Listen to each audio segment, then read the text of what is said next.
I was opening my birthday presents when my mother whispered to me, "Smile or you will die." My hand froze on the wrapping paper of the third gift, a rectangular box from my Aunt Gabriella, who was standing across the living room sipping champagne and watching me with an expression I couldn't read.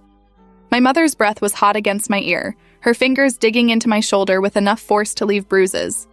I forced my face into a smile and kept tearing the paper, revealing a jewelry box. Inside was a gold bracelet with small charms dangling from it. I held it up and thanked Aunt Gabriella, my voice sounding strange and distant. My mother's grip loosened slightly but didn't release. She leaned in again and whispered even quieter. "There are 2 men by the door. They have guns. If you stop smiling, if you cry, if you do anything except act like this is the best birthday of your life, they will kill everyone in this room, starting with your little brother." I looked at my brother Carlo, who was 7 years old and playing with a toy car on the carpet, completely oblivious to whatever nightmare was unfolding. My hands started shaking and my mother squeezed my shoulder harder. "Steady. Open the next present." I reached for another gift, this one from my father, who was standing near the kitchen talking to Uncle Vincent about something that made them both laugh. My father looked normal, relaxed, genuinely happy. He had no idea. Or did he? I tore open the wrapping with hands I couldn't quite control and found a leather journal with my initials embossed on the cover. My father smiled at me and called across the room. "For all those stories you're always writing, Juliana, now you can keep them somewhere nice." I held up the journal and smiled wider, thanked him, told him it was perfect. My mother's grip finally released and she moved away, circulating among the guests with a champagne flute in her hand and a bright smile on her face. I stayed on the couch surrounded by half-open presents and wrapping paper, looking around the room at 20 people who'd come to celebrate my 17th birthday. Which ones were the men with guns? I scanned faces, looking for anything suspicious, anyone who didn't belong. Everyone looked normal. Neighbors, relatives, family friends, all people I'd known my entire life. My best friend Zara sat down next to me and picked up one of the unopened presents. "You okay? You look pale." I forced another smile and said I was fine, just overwhelmed by everyone being so generous. Zara studied my face for a moment longer, then shrugged and started telling me about the party she was planning for next weekend. I nodded and made appropriate sounds, but wasn't really listening. I was watching my mother move through the crowd, touching shoulders, laughing at jokes, refilling drinks. She looked so normal, so composed, like she hadn't just told me people would die if I stopped performing happiness. My eyes found the men by the door, 2 of them standing close together, both wearing dark suits, both watching the room with careful attention. I'd never seen them before. They weren't relatives or neighbors or family friends. They were strangers at my birthday party, and apparently they were armed. One of them met my eyes and his expression didn't change, but something in his gaze made my blood go cold. I looked away quickly and opened another present. The party continued for another hour. People ate cake, sang happy birthday, took photos. I smiled in every single one, my face aching from the sustained expression. My mother stayed close, always within touching distance, her eyes constantly flicking to the 2 men by the door. When the first guests started leaving, my mother announced it was getting late and thanked everyone for coming.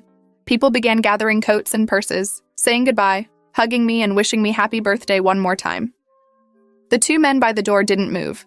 They waited until everyone else had left, until it was just our family and them. Then one of them spoke for the first time. "Mrs. Rossetti, we need to talk." His voice was flat, emotionless. My mother's smile finally dropped and she looked at my father. "Take the children upstairs." My father's confused expression made it clear he really hadn't known anything was wrong. "What's going on? Who are these men?" The second man pulled his jacket open slightly, revealing a gun in a shoulder holster. "Upstairs, now." My father grabbed Carlo and me, pushing us toward the stairs. I looked back at my mother, who was standing very still, her hands clasped in front of her, facing the 2 armed men in our living room. We went upstairs and my father closed Carlo in his bedroom, telling him to stay there and play quietly. Then he pulled me into my parents' bedroom and closed that door too. His hands were shaking and his face had gone white. "What the hell is happening?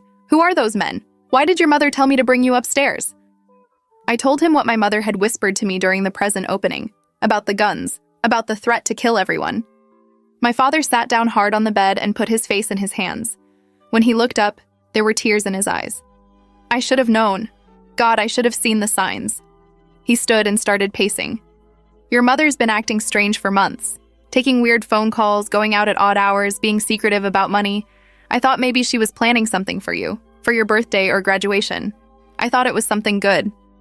I asked him what he thought was really happening and he stopped pacing. I don't know. But men with guns showing up at our house, threatening our family, that's not nothing. That's serious. That's organized crime or worse. He pulled out his phone and I grabbed his wrist. What are you doing? He said he was calling the police and I told him to wait, that if those men heard him calling, they might start shooting. My father's face went even paler, but he put the phone down. We stood there in silence, listening to muffled voices from downstairs. My mother's voice, calm and measured. The men's voices, harder to make out. Then footsteps on the stairs. My father moved in front of me instinctively, putting himself between me and the door. My mother opened it without knocking. She looked at my father and said 3 words. They're gone now. My father demanded to know what was going on, who those men were, why they'd threatened our family. My mother closed the door behind her and leaned against it. Sit down, both of you. I need to explain something. My mother told us she'd been working for a criminal organization for the past 3 years, not voluntarily. She'd made a mistake years ago, borrowed money from the wrong people to pay for my grandfather's medical bills when he was dying. The interest had compounded impossibly fast, and when she couldn't pay, they'd given her a choice. Work for them, or they'd kill our entire family. So she'd worked for them. Her job was simple but illegal. She managed a front company that laundered money through real estate transactions. Millions of dollars flowing through fake property sales, ghost buyers, shell corporations.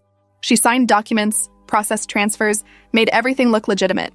She'd done it for 3 years without telling anyone, carrying the weight of it alone. The men who'd come to our house tonight were her handlers, checking on her, making sure she was still compliant. The threat to kill everyone if I stopped smiling had been real. They'd been testing her control over the family, making sure we didn't know anything, making sure she could keep us in line. My father stood up so fast the bed frame creaked. You've been laundering money for 3 years. Do you understand what you've done? Do you understand the danger you've put this family in?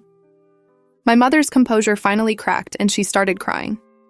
I had no choice. They showed me photos of Carlo getting picked up from school. They showed me Juliana walking home from the library. They knew everything about our routines, our lives. They said if I went to the police, if I told anyone, they'd make it look like accidents. They'd kill all of you and I'd be the last one alive to suffer with it. She wiped her eyes with shaking hands. I did it to protect you. I did it to keep you alive. Every single day for 3 years I've done things I hate, processed money for drug dealers and human traffickers and worse, because the alternative was losing my family. My father's anger seemed to drain out of him and he sat down again. How much money are we talking about? My mother said she'd processed approximately $40 million through various accounts and properties over the past 3 years. The organization paid her $50,000 a year, deposited into an offshore account she couldn't access without their permission. Every transaction was documented, every signature recorded. If she tried to run or go to the police, they had enough evidence to put her in prison for decades while they killed the rest of us. I asked why they'd come to my birthday party specifically, and my mother said it was a routine check, something they did every few months to remind her what was at stake. They'd show up at family events, at Christmas or birthdays or school performances, and sit there watching to make sure everything looked normal and happy. To make sure my mother hadn't told anyone, hadn't broken down, hadn't tried to escape. Today they'd added the extra test of telling my mother to whisper that threat to me, to see if I'd panic or stay calm. If I'd panicked, if I'd started crying or tried to run, it would have meant my mother had lost control of the situation and they would have eliminated the problem. My father asked what stopped them from just killing us anyway once my mother was no longer useful. My mother said she'd been asking herself that same question for 3 years. She thought the answer was that she was very good at her job and they didn't want to lose a reliable asset. But eventually they would decide she knew too much or had become a liability, and then we'd all be dead. So what do we do? My father asked. My mother said she didn't know. I said we needed to go to the FBI, that we needed protection, that staying silent was just waiting to die. My mother shook her head. The organization has people inside local police departments. I've seen the payments, processed the bribes. I don't know how high it goes or who can be trusted. If we go to the wrong person, we're dead within hours. My father suggested we could run, leave the state, change our names. My mother said they'd find us. The organization had international reach, contacts in dozens of countries. They demonstrated that reach by showing her surveillance photos from various locations, some taken in other states during vacations we'd taken, proving they could track us anywhere. We were trapped. I stood up and paced the same path my father had earlier. There had to be a way out. There had to be someone we could trust. I stopped and turned to face my mother. You have documentation of everything you've processed, right? Every transaction, every shell company, every property? My mother nodded. It's all digital, stored on encrypted servers I don't have direct access to. But I have copies of some documents, receipts and contracts and transfer records. I told her we needed to get everything she had, compile it into evidence packets, and find someone in federal law enforcement we could trust. Not local police, not state police, but FBI or DEA or someone high enough that local corruption wouldn't matter. My father said that sounded reasonable but dangerous. If the organization found out we were gathering evidence, they'd kill us before we could use it. My mother said they monitored her computer access constantly. If she started downloading files or copying documents beyond normal work activity, it would raise red flags. I thought about it and came up with a plan that might work. I was 17, nearly 18. I had my own computer, my own social media, my own digital life. If I could access my mother's work files through her accounts and copy them using my own devices, it might not raise the same flags. My mother looked doubtful but said it was possible the monitoring focused on her official computers, rather than looking for access from family devices. She could give me her login credentials and I could start downloading files slowly, spreading it out over weeks to avoid detection. My father said this was insane, that we were talking about putting our daughter in danger. I said I was already in danger, that we all were, and doing nothing guaranteed we'd eventually die. At least this way we had a chance. My mother stared at me for a long moment, then wrote down several passwords and account names on a piece of paper. Start tonight. Download whatever you can, financial records especially, anything showing the money trail. We need to prove where the money came from and where it went. That's what will interest federal prosecutors. She handed me the paper and I folded it into my pocket. My father said we also needed to identify who was in charge locally, who our mother reported to, what the organization's structure looked like, names, photos, addresses if possible. The more comprehensive our evidence, the more likely federal agents would take it seriously and provide protection. We spent the next hour planning, strategizing, trying to think of every angle and risk. By the time we finished, it was nearly midnight and Carlo had fallen asleep in his room. My mother carried him to his bed and my father went downstairs to clean up the remains of the party. I went to my own room and opened my laptop. The login credentials my mother had given me worked on the first try. I found myself looking at a corporate interface for something called Meridian Property Solutions, a real estate investment firm that existed only on paper. The files were organized by date and transaction type. I started downloading the most recent files first, saving them to an external hard drive I'd hidden in my closet. Financial spreadsheets, property deeds, transfer documents, corporate registration papers. Every file represented money being cleaned, criminal proceeds being transformed into legitimate assets. I worked for 3 hours, downloading hundreds of documents, organizing them into folders by year and transaction type. My eyes burned and my back ached, but I kept going. Around 3 a.m., I finally stopped and hid the hard drive in a hollowed-out book on my shelf. Tomorrow, I'd download more. Every day, I'd chip away at the digital trail until we had everything. Then we'd figure out who to trust with it. I lay in bed, unable to sleep, replaying my mother's whispered threat. Smile or you will die. For 3 years, she'd been living with that kind of pressure, carrying that weight alone, protecting us through compliance. Now I understood why she'd looked tired all the time, why she'd been distant at family dinners, why she'd started drinking more wine in the evenings. The next morning, I went to school like normal, sat through classes, ate lunch with Zara, pretended everything was fine, but I was constantly aware of my surroundings, watching for anyone who might be watching me. Were any of these people connected to the organization? Were any of my teachers or classmates on their payroll? How deep did the corruption go? After school, I went straight home and locked myself in my room, downloading more files. I found email correspondence between my mother and someone named Frank Delacroix, who appeared to be her direct supervisor.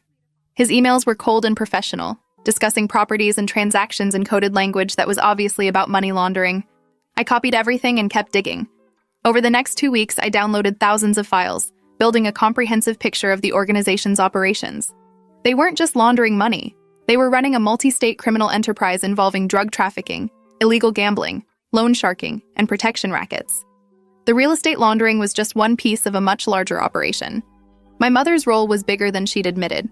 She wasn't just processing transactions, she was managing the entire Northeastern property portfolio. I showed my father what I'd found, and he immediately said we needed help beyond what we could do ourselves. This wasn't just local crime. This was organized crime on a massive scale. We needed federal protection and prosecution. He started researching FBI field offices, trying to determine which one might be least likely to have corrupt agents. He finally settled on the Boston office, reasoning that it was far enough from our city to be outside the organization's immediate sphere of influence, but close enough that we could reach it if needed. He made contact through an anonymous email, describing the situation in vague terms and asking for a secure way to communicate. 3 days later, he received a response from a senior agent named Catherine Wu, who said she specialized in organized crime cases and was willing to meet confidentially to assess the information. My father arranged a meeting at a public location, a restaurant in Boston where we'd be surrounded by people. We drove up on a Saturday, telling my mother we were going shopping for college visits. She knew what we were really doing and spent the entire morning looking terrified. Agent Wu was in her 40s, professional and direct. She sat across from us in a booth at the back of the restaurant and asked to see what we had. My father handed over a thumb drive containing copies of about 1,000 documents. Agent Wu pulled out a laptop and started reviewing files right there at the table. Her expression changed as she read, going from skeptical interest to intense focus. After 30 minutes, she looked up and said 3 words. "This is massive."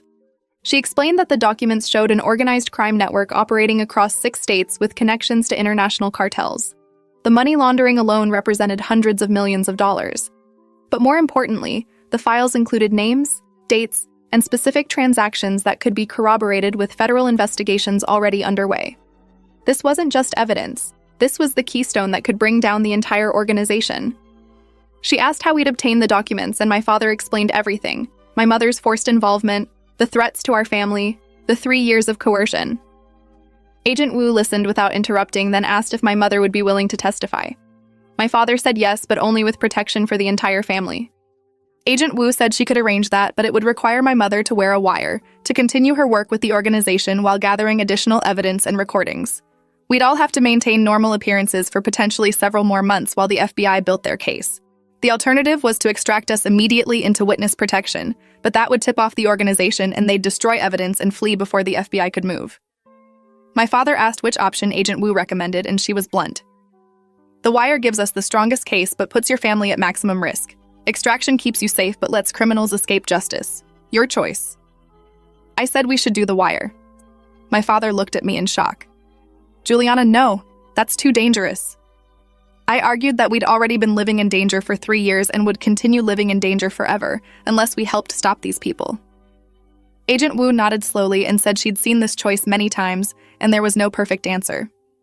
"But I will say this, informants who help build the case and testify often feel less powerless, less victimized. They take back control by actively fighting the people who hurt them." My father finally agreed, and Agent Wu laid out a plan. She'd equip my mother with sophisticated recording equipment that couldn't be detected through normal security sweeps. My mother would continue her work, but every meeting, every phone call, every transaction would be recorded. We'd have weekly check-ins through secure channels. If at any point the situation became too dangerous, we'd be extracted immediately into protective custody. The operation would likely take 4 to 6 months, depending on how quickly they could corroborate evidence and secure additional warrants. We drove home that night with the weight of the decision heavy on all of us. My father kept second-guessing himself, wondering if we'd made the right choice, if we should have just run. I told him Agent Wu was right, that this was taking back control. My mother said nothing, just stared out the window at the dark highway. When we got home, Carlo was already asleep and the house felt empty and cold. We sat in the living room and my mother finally spoke. "I should have told you 3 years ago. I should have trusted that we could find a solution together instead of trying to protect you through lies." My father took her hand. "You did what you thought was right. That's all anyone can do." Agent Wu came to our house 3 days later, late at night after Carlo was asleep. She brought recording equipment, tiny devices that my mother could wear concealed in jewelry or clothing.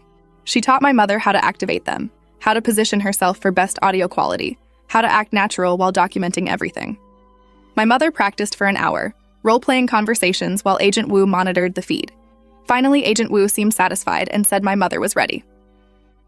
The first recorded meeting happened 2 days later. My mother met Frank Delacroix at a restaurant to discuss new property acquisitions. She wore a necklace with a hidden microphone and kept her phone positioned in her purse to provide backup recording. Delacroix discussed 3 new properties in detail, explaining exactly how the money would flow and which shell companies would be used. He mentioned names of people higher in the organization, referred to someone called the architect who designed the financial structures. When my mother came home that night, she looked drained but determined. She said the recording had worked perfectly and she'd gotten everything. Agent Wu called an hour later to confirm she'd received the encrypted file and the evidence was excellent.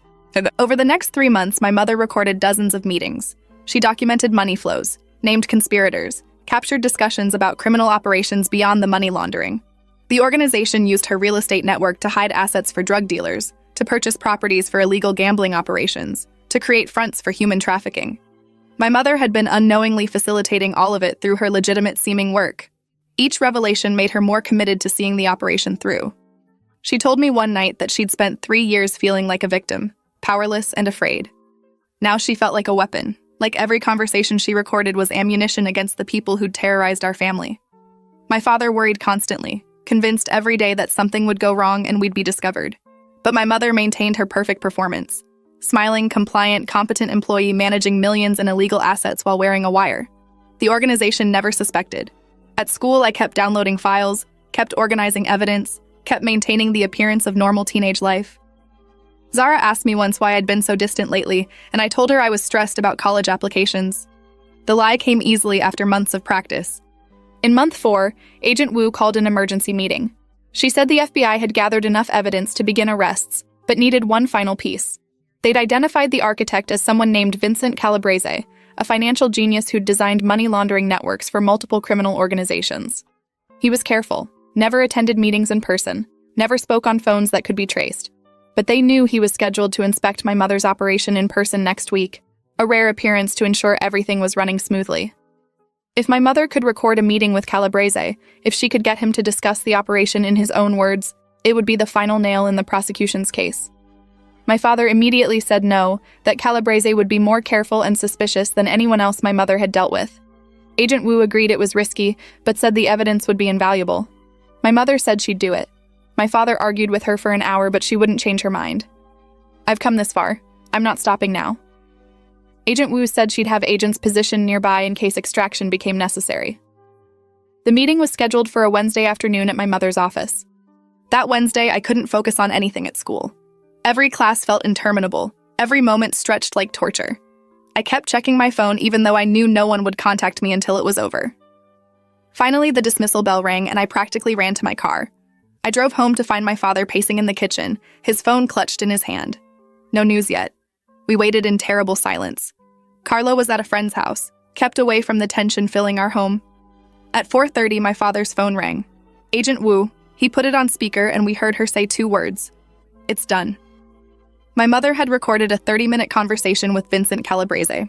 He'd discussed the entire operation in detail, named associates, explained the structure, revealed connections to international cartels. The evidence was perfect. And now FBI agents were executing simultaneous raids across 6 states, arresting over 70 people, seizing properties and assets, dismantling the organization piece by piece. My mother was safe. We were all safe. It was over. My father started crying, actual tears streaming down his face as he thanked Agent Wu over and over. My mother came home an hour later with 2 FBI agents as escort. She looked exhausted, but there was something different in her expression. Relief, maybe, or pride. She'd done it. She'd spent 3 years as a victim and 4 months as an informant, and now she was free. The agents said we'd need to testify at trials, that the legal process would take years, but the immediate danger was over. The men who'd threatened us at my birthday party had been arrested. Frank Delacroix was in custody. Vincent Calabrese was in custody.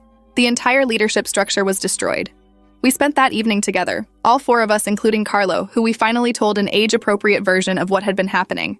He didn't fully understand, but he knew Mom had been very brave and everything was okay now. We ordered pizza and watched a movie and tried to feel normal for the first time in months. Later that night, I found my mother sitting alone on the back porch, staring at the sky. I sat next to her and asked if she was okay. She said she didn't know yet, that 3 years of fear and 4 months of terror didn't just evaporate because arrests had been made. She'd need therapy probably. We'd all need therapy. But we were alive and free, and that was more than she dared hope for. The trials started 8 months later. My mother testified in 3 separate cases, describing in detail how she'd been coerced into laundering money, how the organization had threatened our family, how she'd worn a wire for 4 months gathering evidence. The defense attorneys tried to paint her as a willing participant, a criminal who'd only cooperated when caught. But the recordings told the truth. You could hear the fear in her voice during those first coerced meetings, hear how the threats had shaped her compliance. The juries convicted on nearly every count. Vincent Calabrese received a 40-year sentence. Frank Delacroix got 25 years. The men who'd come to my birthday party got 15 years each. Over 60 people went to prison, and the organization's assets were seized, approximately $80 million that would be used to compensate victims of their various criminal enterprises. Agent Wu told us afterward that our cooperation had been instrumental in one of the largest organized crime takedowns in the region's history. My mother had helped put away people who'd hurt hundreds of other families beyond ours. A year after the arrests, my mother started a nonprofit organization helping other victims of coerced crime, people who'd been forced to participate in illegal activities through threats to their families. She knew firsthand the powerlessness and shame of that situation, knew how difficult it was to come forward when you'd technically committed crimes yourself. Her organization provided legal assistance, counseling, and advocacy for people trying to escape similar circumstances. She gave talks at law enforcement conferences, helped train agents to recognize signs of coercion versus willing participation. She transformed her experience into purpose. My father said she was the strongest person he'd ever known. I agreed. I'd watched her carry an impossible weight alone for 3 years, then risk everything to stop the people who'd enslaved her. That took courage I couldn't fully comprehend. I finished high school, went to college, majored in criminal justice. Wanted to understand the systems that had both failed and eventually protected my family. Wanted to help fix those systems so fewer people fell through the cracks. On my 18th birthday, I thought about my 17th, about opening presents while my mother whispered threats and armed men watched. How that moment had revealed everything and started our path toward freedom. Sometimes the worst moments contain the seeds of salvation, and sometimes smiling through terror is the first step toward fighting back. Thanks for watching till the end. Make sure to subscribe and like to not miss the next story.